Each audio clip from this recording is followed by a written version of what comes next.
નમસ્કાર દર્શક મિત્રો, હું વિવેક કલોલા આપ સર્વેનું YouTube ચેનલમાં હાર્દિક સ્વાગત કરું છું. મિત્રો 120 ગોલ્ડન રૂલ્સ ઓફ ઇંગ્લિશ ગ્રામરની જે આપણી સિરીઝ ચાલી રહી છે એની અંદર આજે આપણે રૂલ નંબર 58 શીખવાના છીએ. જોજો મિત્રો, રૂલ નંબર 58 છે, બરાબર છે. એ રૂલ પણ ક્વેશ્ચન ટેગ રિલેટેડ જ છે મિત્રો. શેના રિલેટેડ છે? ક્વેશ્ચન ટેગ રિલેટેડ છે, પરંતુ કંઈક અલગ છે ને તમારે આ રૂલ છે એ બહુ જ યાદ રાખવાની જરૂર છે. શું કામ મિત્રો?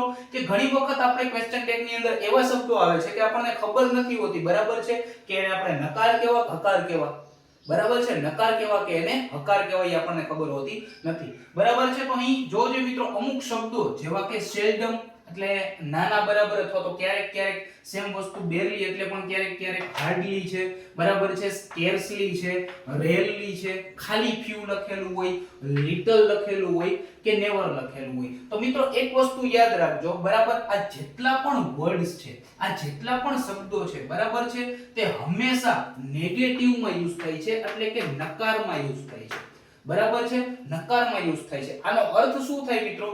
જો કોઈ પણ સેન્ટેન્સ ની અંદર એટલે કે ટૂંકમાં ક્વેશ્ચન ટેગ ના ટોપિકમાં, બરાબર છે, જ્યારે ક્વેશ્ચન ટેગ નો ક્વેશ્ચન આવે, બરાબર છે, અને એમાં આમાંથી કોઈ પણ શબ્દનો યુઝ કરેલો હોય તો આ બધા શબ્દો છે કેવા છે? નેગેટિવ છે, બરાબર. તો ક્વેશ્ચન ટેગમાં હંમેશા પોઝિટિવ ટુ બી નું રૂપ આવશે, એટલે કે જે સહાયકારક ક્રિયાપદ આવશે, બરાબર છે, કેવું આવશે?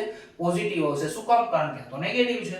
ક્લિયર છે મિત્રો? આને આપણે એક્ઝામ્પલ ની મદદથી સમજીએ. જોવો જોઈએ, he seldom comes to my house, બરાબર છે, તે ક્યારેક ક્યારેક મારા ઘરે આવે છે, બરાબર. seldom ક્યારેક ક્યારેક આવે છે. હવે જોઈએ comes છે, comes છે એનો અર્થ શું થાય? આ સાદા વર્તમાન કાળનું વાક્ય છે. તો સાદા વર્તમાન કાળનું વાક્ય હોય, આ નકાર દર્શાવે છે, તો આપણે હકાર કરવાનું હોય. અહીંયા he છે તો he સાથે શું લાગે મિત્રો?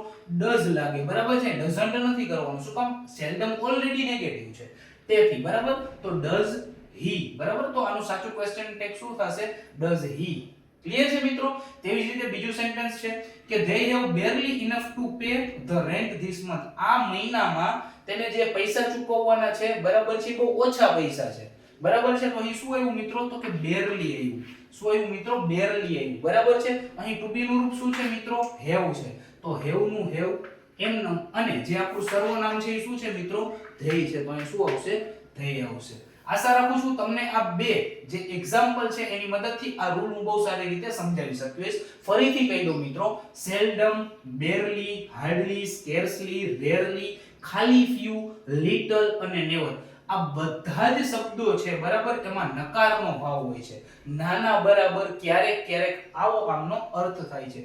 તેથી ક્વેશ્ચન ટેગમાં જ્યારે પણ આવા શબ્દોનો યુઝ થાય છે ત્યારે ક્વેશ્ચન ટેગમાં તમે હંમેશા પોઝિટિવ ટેગ લગાડશો, નહીં કે નેગેટિવ ટેગ.